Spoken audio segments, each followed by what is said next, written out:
Jesucristo. Están cordialmente invitados a este programa La Palabra de Su Gracia, juntamente con el pastor Juan Cano.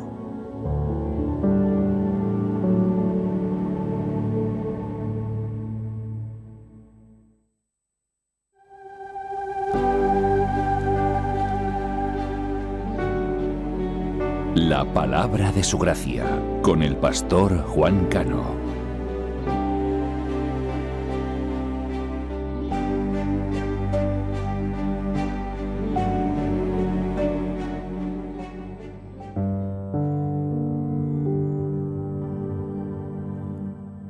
Pero algunos de la secta de los fariseos que habían creído se levantaron diciendo: es necesario circuncidarlos y mandarles que guarden la ley de Moisés.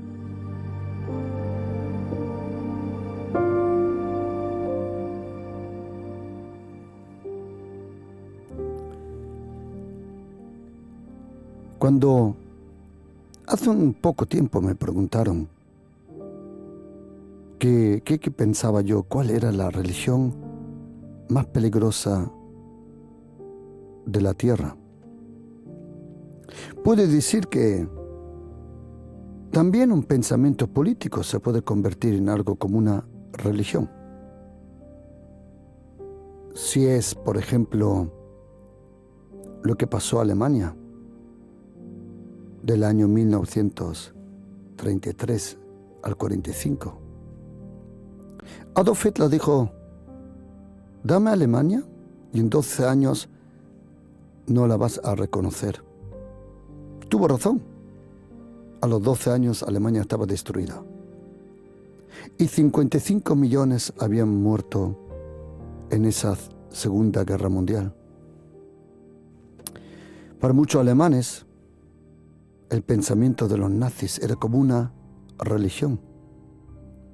Cosa semejante pasó con el comunismo. También tenía aspecto de una religión. Pero cuando me preguntaron: pastor, ¿usted qué piensa? ¿Cuál es la religión más peligrosa de la tierra?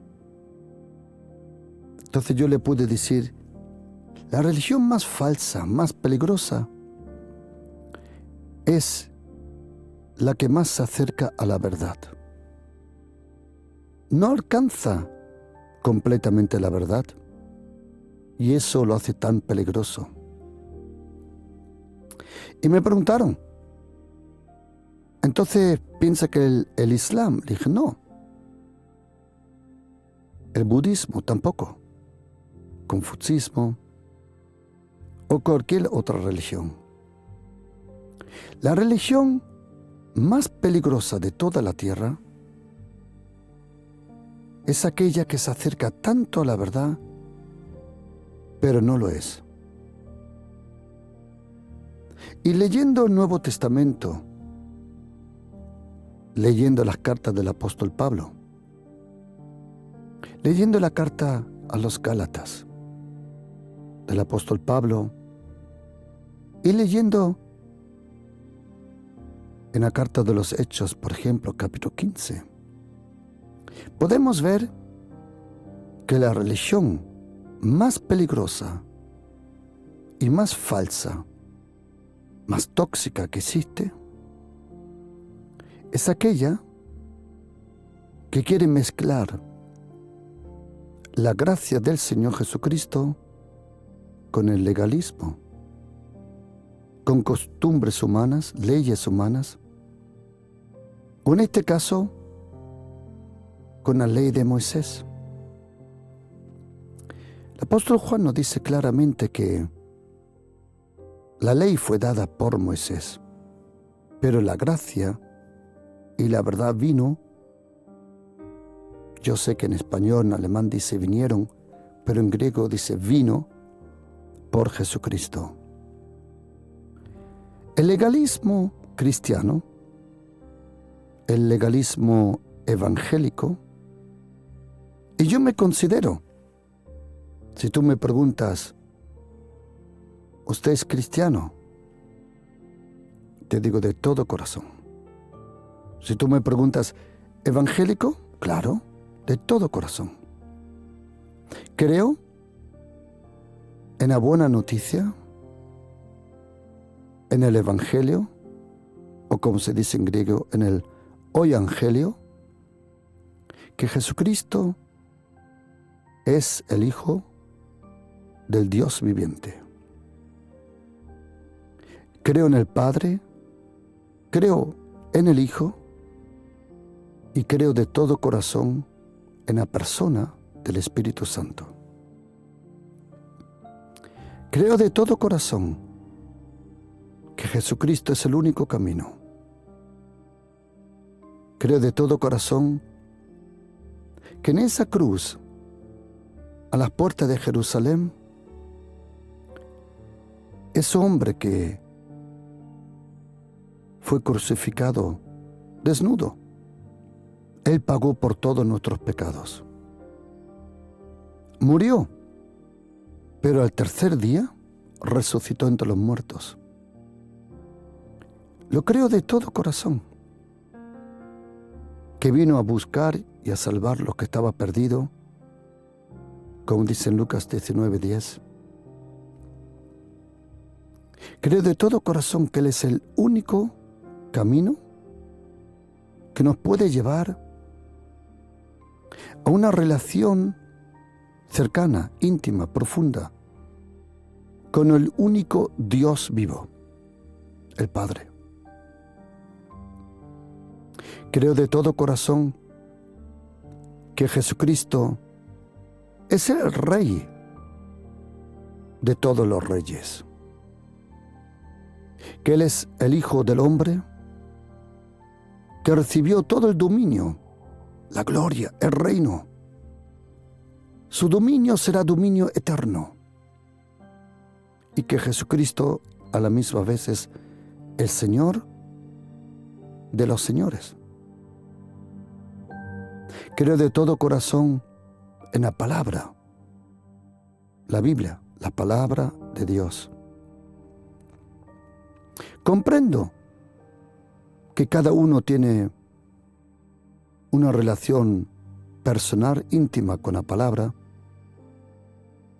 una profundidad que depende de tu relación, que se llama revelación. Y que no hay que discutir tanto sobre la Biblia. Hay que leerla, alimentarse de ella, y ella te guía, porque la palabra es una persona, Jesucristo, el Hijo de Dios. También creo que existe solo una iglesia de Jesucristo, una novia.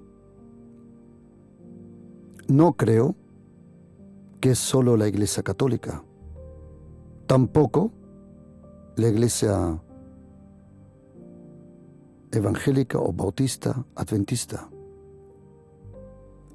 Puede tener muchos nombres, pero Jesucristo solo tiene una iglesia. La iglesia de Jesucristo es como un jardín, con muchas diferentes flores. Hay una flor que se llama la iglesia pentecostal. Hay otra flor preciosa que se llama la iglesia ortodoxa. Creo que solo hay un cuerpo de todos aquellos que creen en Jesucristo. Y creo firmemente que Jesucristo regresará. Vendrá el momento que nadie sabe cuándo, sonará una trompeta y todo el universo podrá oír el sonido de esa trompeta. Y los ángeles bajarán un trono blanco. Y sobre ese trono blanco se sentará el que fue crucificado y resucitó entre los muertos. Todo eso lo creo de todo corazón. Pero me di una cosa cuenta. Cuando a la edad de 23 años y ayer hace 35 años que fui bautizado. 35 años que fui bautizado. Me acuerdo que cuando fuimos al bautismo, todos se pusieron unas túnicas blancas. Y yo pedí permiso de no ponerme la túnica blanca. Y los pastores me preguntaron que por qué. Y le dije, ¿sabes? Los días a días, lunes, martes, miércoles, jueves, viernes, sábado, domingo, yo no vivo con esa túnica blanca. Yo vivo en esta ropa.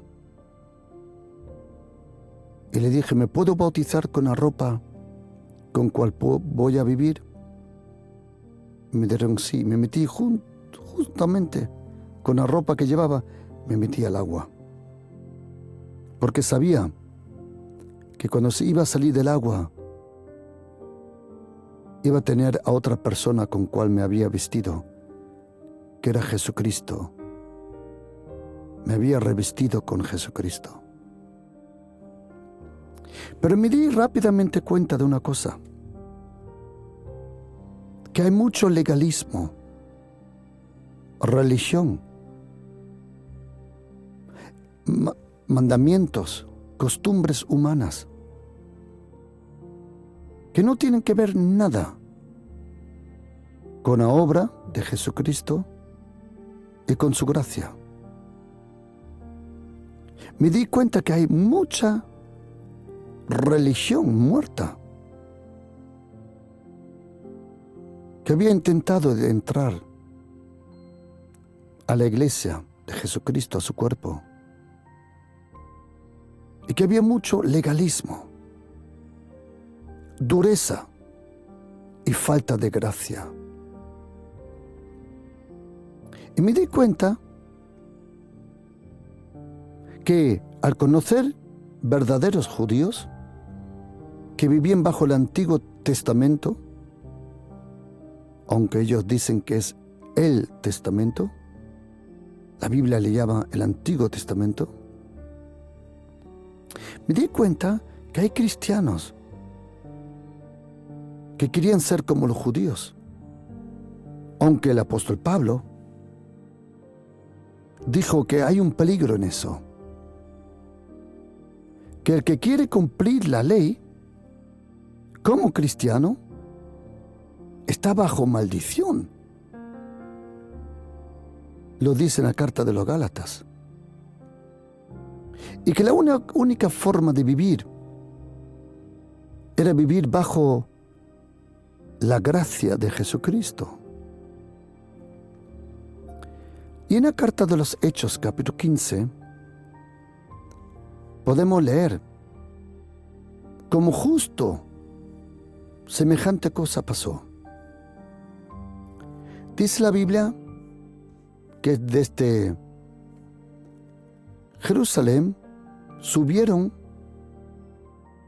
algunos que luego podemos ver que eran de la secta de los fariseos, que habían creído. Pablo fue fariseo, pero él fue transformado. Estos fariseos habían creído, pero no habían sido transformados. Dice la Biblia que llegaron de Judea a una ciudad que se llamaba Antioquía, una ciudad grande al sur de Turquía, al norte del Líbano. Y esa ciudad de Antioquía, ahí, la mayoría de los creyentes no eran judíos, eran gentiles, griegos, sirio-fenicios, que habían llegado a la fe. Déjame explicártelo así. La primera generación de discípulos de Jesucristo, todos fueron judíos, todos. Al principio, cuando Jesucristo vino, enseñó, predicó y demostró que Él era el Hijo de Dios, el Mesías. En un caso, Él le dijo a una mujer sirio-fenicia, la podemos leer en Mateo 15, en Marcos 7, Él dijo que primero había venido a las ovejas perdidas de la casa de Israel. La primera generación de cristianos eran judíos. Pedro, su hermano Andrés, Santiago o Jacobo, como le llames, Juan, Natanael y los otros discípulos, todos eran judíos. También cuando vino el Espíritu Santo, en la carta de los Hechos, capítulo 2, esos 120 que estaban reunidos, todos eran judíos. Era la primera generación. Los primeros 3.000 que se salvaron en el día de Pentecostés eran judíos. También. Judíos que incluso hablaban, como podemos leer, griego, romano, árabe, pero eran judíos. Pero ya a partir de la carta de los Hechos 9 y capítulo 10, podemos ver que por primera vez, juntamente con Hechos 8, un siervo de la reina de Etiopía, de la llamada Candace, un eunuco, el evangelista Filipos, lo evangelizó. Y ahí ya empezó por primera vez gente a convertirse que no era judío. Esa era la segunda generación. Pedro también en la carta de los Hechos capítulo 10 fue guiado por el Espíritu Santo a la casa de un hombre llamado Cornelio. También él fue salvado, él y toda su casa. Y podemos observar que la primera generación de cristianos eran completamente judíos, que conocían las costumbres de los judíos, la Torá, la ley, los profetas, las escrituras, y vivían completamente como judíos, pero eran creyentes. En la carta de los Hechos 3, por ejemplo, Pedro y Juan, a la hora novena, a la hora de la oración, ese término en ningún momento aparece en la Biblia. Es la primera vez que se dice a la hora de la oración. Fueron a orar al templo. ¿Por qué? Eran judíos de la primera generación. Pero es interesante que a la hora novena, la de la oración, era cuando los sacerdotes sacrificaban un cordero en el templo. Y Pedro y Juan no vinieron a sacrificar un cordero. Los judíos, sacerdotes, en ese momento sacrificaban un cordero, pero Juan y Pedro vinieron a adorar a otro cordero, al Cordero de Dios que había resucitado entre los muertos. La primera generación de cristianos había salido del pueblo de los judíos. Ya en la segunda generación había, como se dice en inglés, 50-50, 50% de gentiles que nunca fueron judíos y 50% que eran judíos, pero habían venido a la fe. Pero ahora En Antioquía había una tercera generación de cristianos, que la mayoría, más del 80%, nunca fueron judíos, ni tenían idea de las costumbres judías. Esa iglesia en Antioquía, una iglesia grande, de repente, el 80% mínimo eran gentiles que nunca fueron judíos. Y de Jerusalén, dice la Biblia, vinieron fariseos de la segunda generación. Con estos términos te quiero ayudar, querido oyente, a comprender lo que pasó aquí. Y de la segunda generación, que eran fariseos y sacerdotes que se habían convertido, subieron a la iglesia de Antioquía, donde la mayoría no eran judíos. Pero estos fariseos le dijeron, a los que nunca fueron judíos, le dijeron que si no guardaban los mandamientos, no podían ser salvos. Pero había un problema. En esa iglesia estaba el apóstol Pablo y Bernabé. Y Bernabé y Pablo habían evangelizado a los gentiles por el mensaje de la gracia, no con la ley. Y de repente hubo confusión,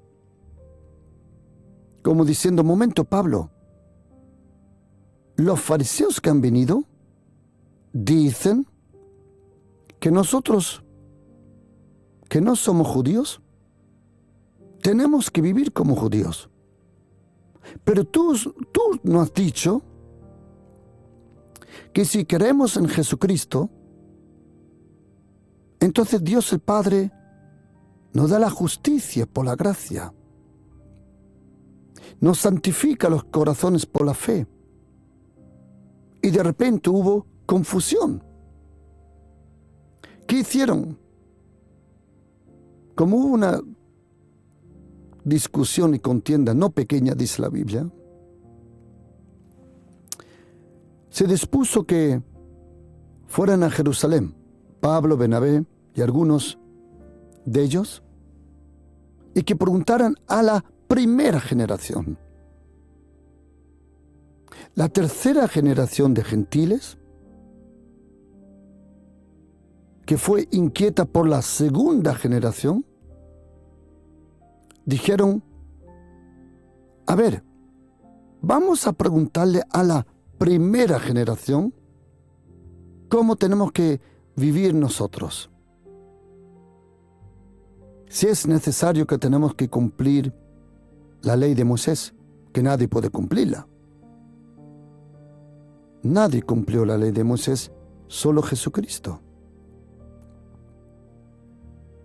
Y llegados a Jerusalén fueron recibidos por la iglesia y por los apóstoles. ¿Sabes, querido oyente? Me encantaría enviarte esta enseñanza, porque estoy absolutamente seguro que esta enseñanza, que termina con un título precioso que se llama Pasadlo bien. Esta prédica, esta enseñanza se llama Pasadlo bien. Algunos dirán, pastor, ¿de dónde tiene eso? Dame un momento, vamos a leer la Biblia y a mí me encantaría enviártelo. Si tú dices, pastor, yo quiero esta predicación sobre el peligro de esa falsa religión legalista, religiosa, con el título Pasadlo bien. Si tú deseas tener esta enseñanza para oírla una y otra vez, para profundizar tu relación con el Señor Jesús, para comprender la vida bajo la gracia mejor, envíame un mensaje. Coge tu teléfono ahora y marca este número. Envíame un WhatsApp al número 618 593 588. Lo repito, todos los que desean esta enseñanza, esta predicación que yo te recomiendo, yo te la envío y tú se la puedes enviar a otros, amigos, parientes, sea aquí en España, en tu país. Escríbeme un mensaje, coge tu teléfono y marca este número. 618 593 588. Y ahora después lo repito. Seguimos con la enseñanza. Acuérdate, había una tercera generación de cristianos que nunca fueron judíos, en una ciudad que se llama Antioquía.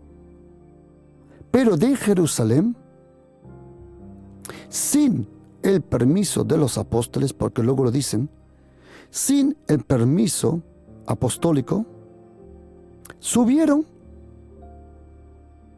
y fueron fariseos que habían creído.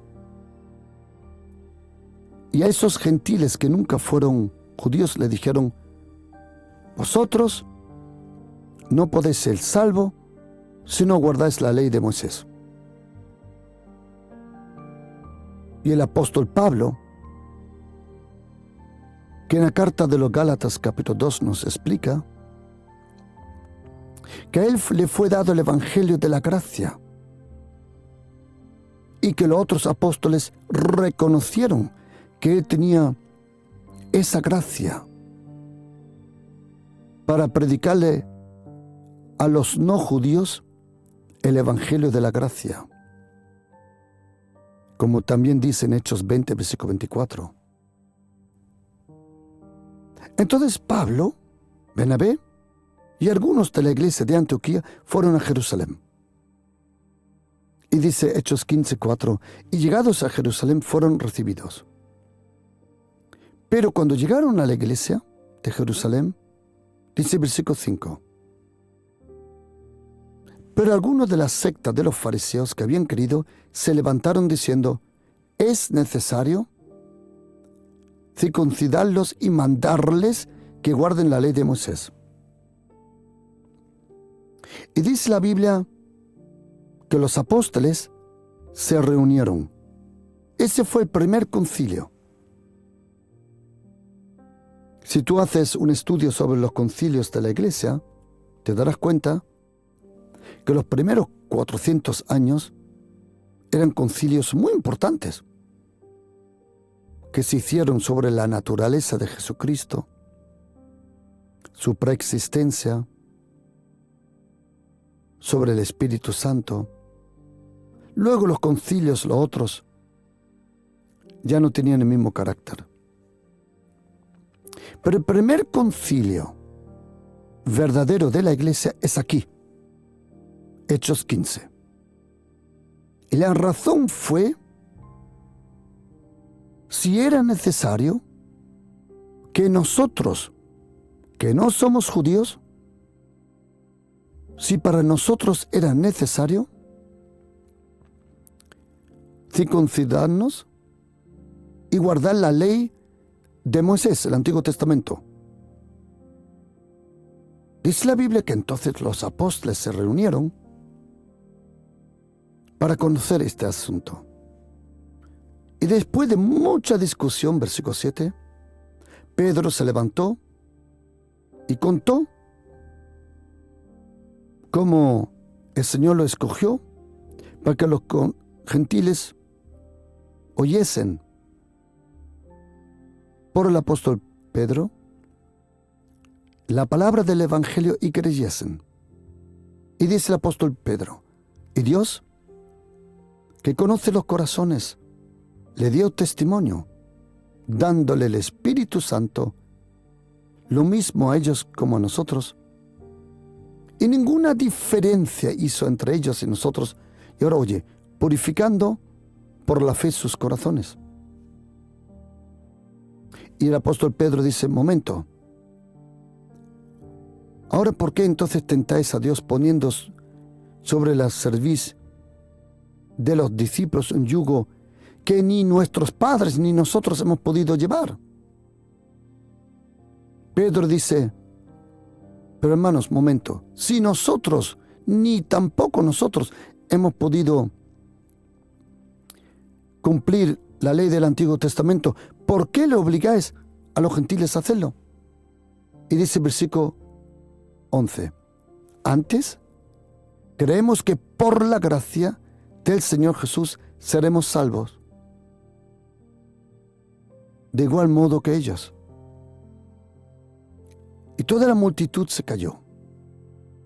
Y Bernabé y Pablo se levantaron y contaron de las multitudes de gentiles que se habían convertido a Jesucristo. Cuando Pablo y Bernabé se callaron, Jacobo, que era medio hermano de Jesucristo, el que escribió la carta de Santiago, él se levantó y dijo, varones, hermanos, oídme.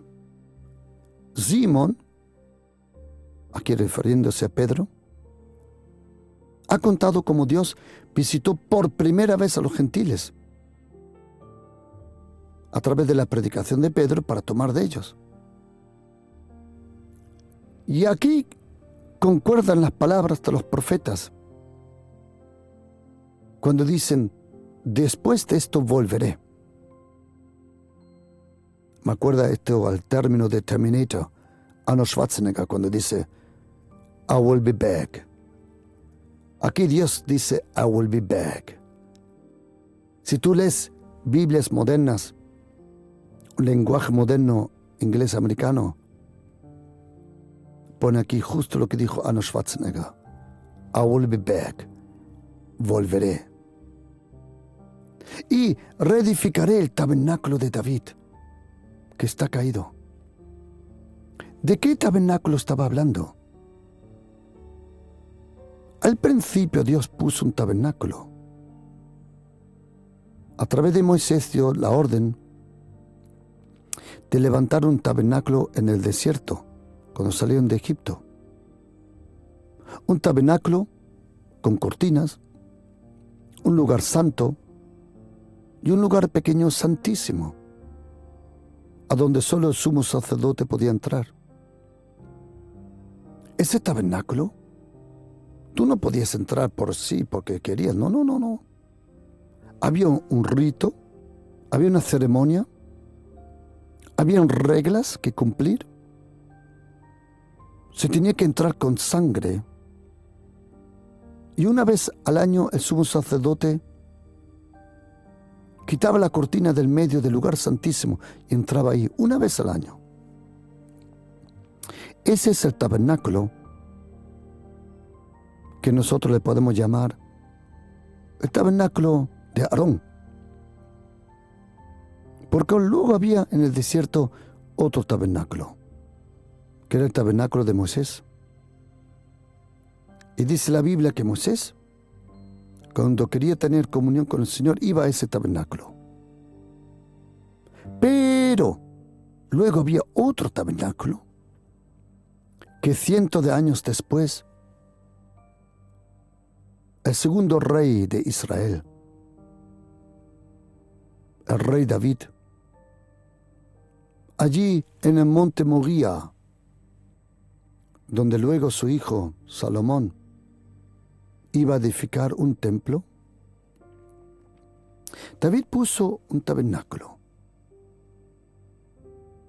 Pero ahora tienes que saber que el tabernáculo de Aarón tenía un patio, un lugar santo, y al final llegabas a lo santísimo. David no tenía nada de eso. Él cogió el arca con las 2 tablas, con los 10 mandamientos, con el pan, con la vara de Aarón. Cogió y lo puso en el medio de su tabernáculo. Un tabernáculo sin religión, sin ceremonia, sin la necesidad de sangre. Y David, con su arpa, rodeaba ese arca en el medio del tabernáculo. No había ninguna cortina que lo separaba. Daba vueltas alrededor del arca, cantando y alabando a Dios. Cuando Dios el Padre, aproximadamente casi 900 y pico de años después, se acuerda de levantar un tabernáculo, Él dice, ¿sabes? Levantaré de nuevo un tabernáculo, pero no el que tenía reglas, ritos, religión. Levantaré el tabernáculo de un hombre que me buscaba, no porque era sacerdote, sino porque era un hombre conforme a mi corazón. Me buscaba sin incienso, porque su adoración era el incienso verdadero. Me buscaba con lágrimas, buscaba mi presencia, mi cercanía, mi soledad. Y dice Dios el Padre, ese es el tabernáculo de David. Lo levantaré para que el resto de los hombres y los gentiles vengan a ese tabernáculo espiritual. Porque ese tabernáculo, el tabernáculo de Aarón, solo se levantó en el desierto, entre Egipto y Jerusalén. El templo de Salomón, o Shlomo, como se dice en hebreo, Shlomo, fue edificado en Jerusalén. Pero Dios el Padre ahora tiene un tabernáculo sobre toda la tierra. Son todos aquellos que creen en el Hijo de David, o como dice en inglés, Davidson. Por eso la moto Harley Davidson me encanta tanto, porque Davidson significa Hijo de David. Y ahora Dios el Padre, el tabernáculo de David, está en toda la tierra, en todo lugar donde uno levanta sus manos, su corazón, sus ojos, sus labios, su vista, su alma, para adorar al único Dios viviente, al Padre, al Hijo y al Espíritu Santo. Ese es el tabernáculo de David que tenemos nosotros. Y termina Santiago o Jacobo diciendo, por lo cual yo juzgo que no se inquiete a los gentiles, que nadie te inquiete, querido oyente. Si alguien quiere celebrar el Shabbat, que lo haga, pero lo que no te obliga a ti. Tú no estás obligado a celebrar el Shabbat, porque ahora vas a ver lo único que el Señor pidió. Y dice la Biblia, juzgo que no se inquieta a los gentiles, a todos los que se convierten a Dios. Lo único que le pedimos es que se aparten de la contaminación de los ídolos, de la fornicación, de lo ahogado y de sangre. Y dice la Biblia en versículo 22, esto apareció bien a los apóstoles y a los ancianos. Y escribieron una carta, versículo 23. Y en esa carta ponía: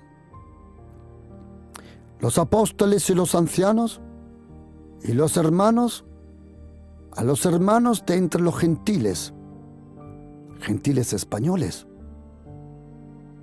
gentiles alemanes, gentiles colombianos, gentiles paraguayos, hondureños, guatemaltecos, mexicanos, Uruguay, Chile, Argentina, Guatemala, México, Panamá, Costa Rica. A todos los gentiles, gitanos, payos, rayos, le escribimos. Dice: por cuanto hemos oído que algunos que han salido de nosotros, dice, que nosotros no le dimos orden, os han inquietado con palabras. Dice, no os queremos poner otra carga encima. Esa era la palabra. No queremos poner otra carga encima. Y dice la Biblia, por eso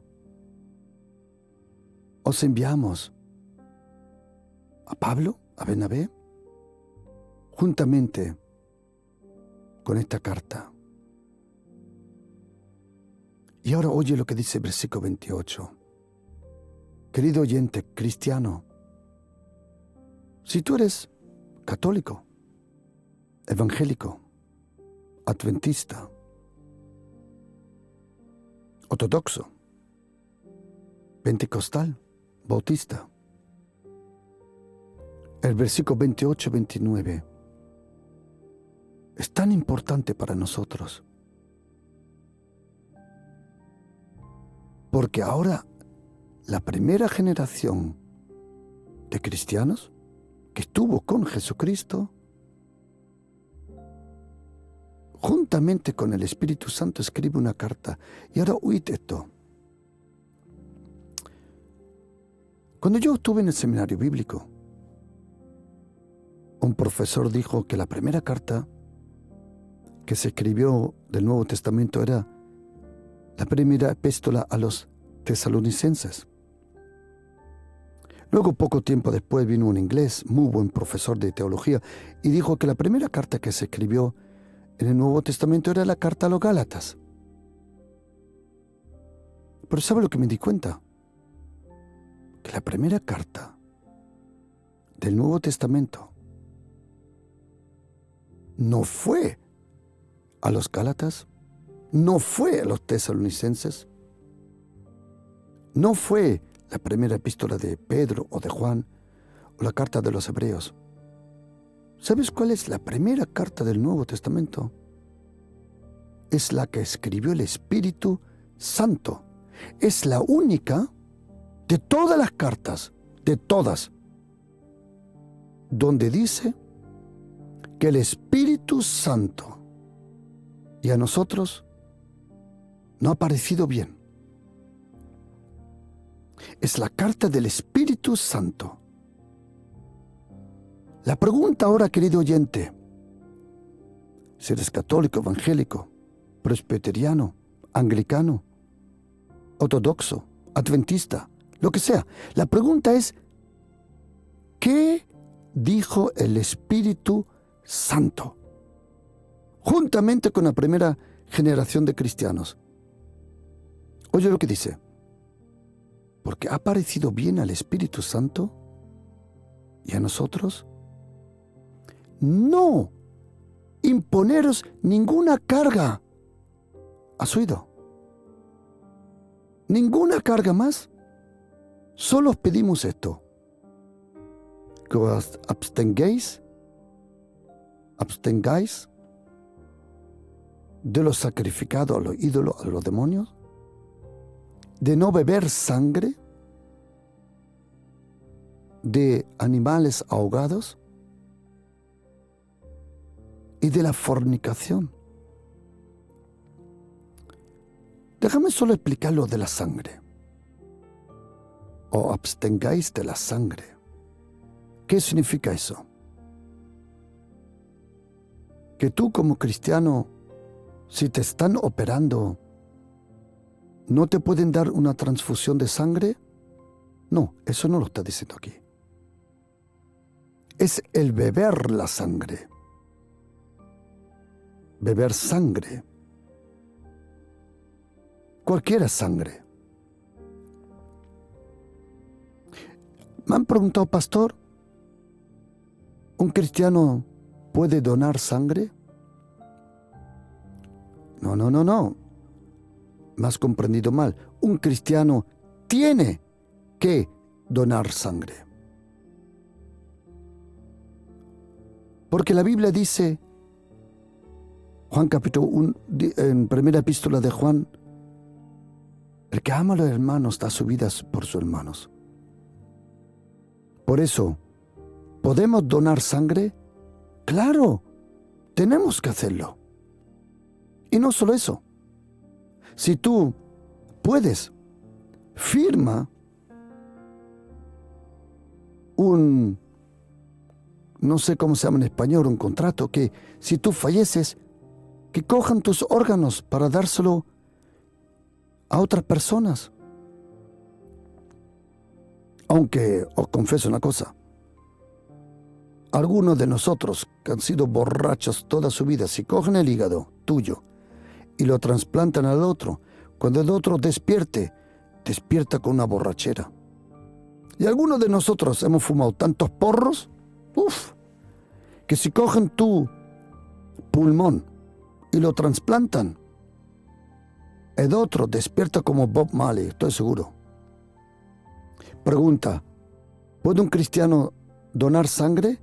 Por supuesto, y lo tiene que hacer, por amor al próximo.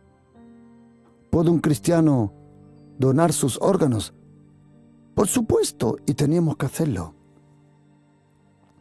Y dice la Biblia, al Espíritu Santo le pareció bien. Y ahora oye,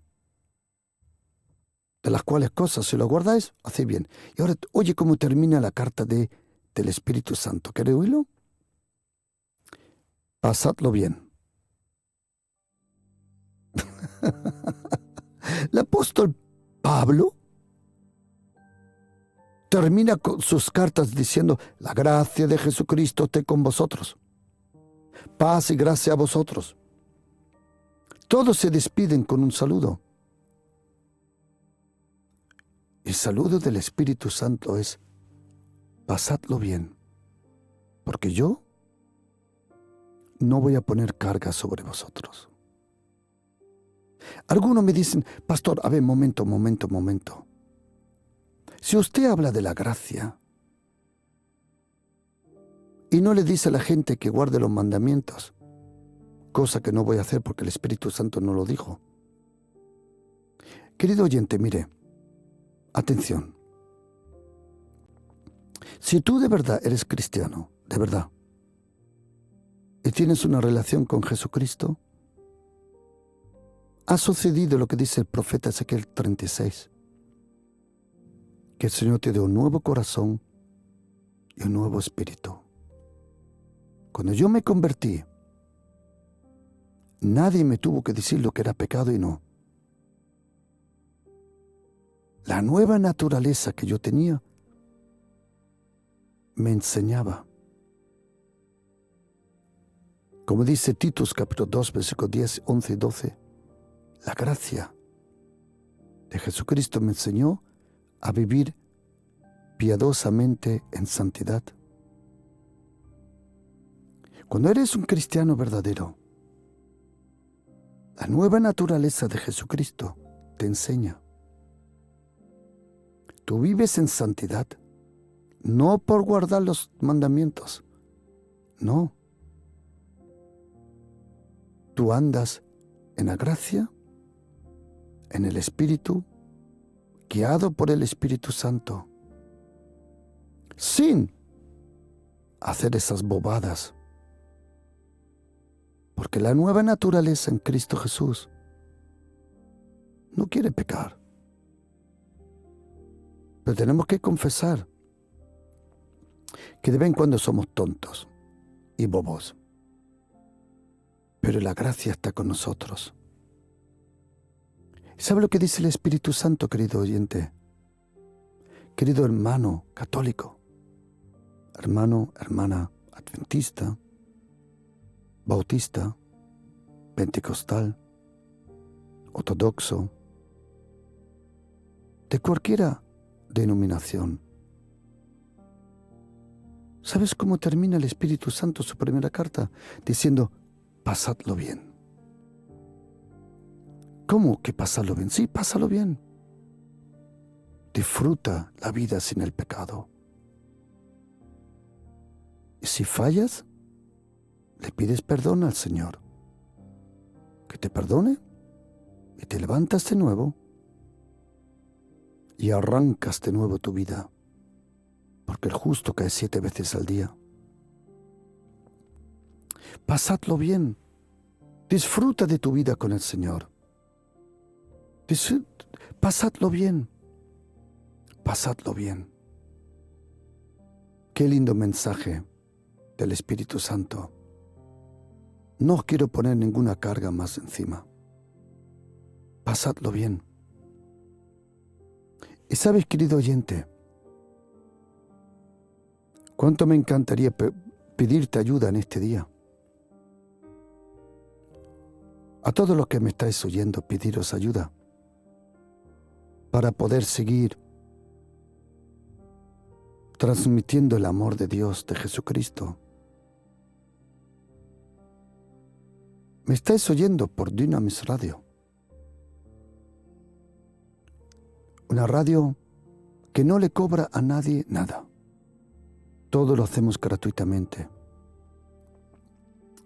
Pero ahora necesito vuestra ayuda, queridos. Necesito realmente vuestra ayuda. Y quería preguntar, ¿quién de vosotros en este mes dice, pastor, yo le quiero ayudar